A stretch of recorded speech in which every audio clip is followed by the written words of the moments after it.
બુલેટિનની શરૂઆત કરીશું।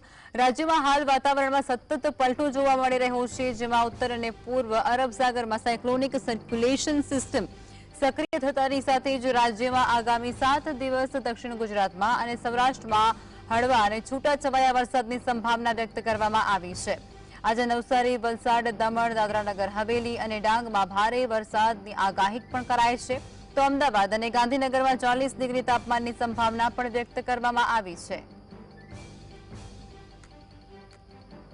आने वाले 7 दिनों में गुजरात रीजन और सौराष्ट्र कच्छ में लाइट टू मॉडरेट रेन का पूर्वानुमान है। और हम आज के लिए बात करेंगे तो आज के लिए गुजरात रीजन में हैवी रेनफॉल की वार्निंग और साथ में लाइट थंडरस्टॉर्म का पूर्वानुमान है। और जो डिस्ट्रिक्ट है जहाँ पे हैवी रेनफॉल की वार्निंग है वो डिस्ट्रिक्ट है नवसारी, वलसाड़, दमन, दादरा नगर हवेली और डांग डिस्ट्रिक्ट शामिल है, जहाँ पे हैवी रेनफॉल की वार्निंग और साथ में थंडरस्टॉर्म और साथ ही येलो अलर्ट जारी है इन डिस्ट्रिक्ट के लिए।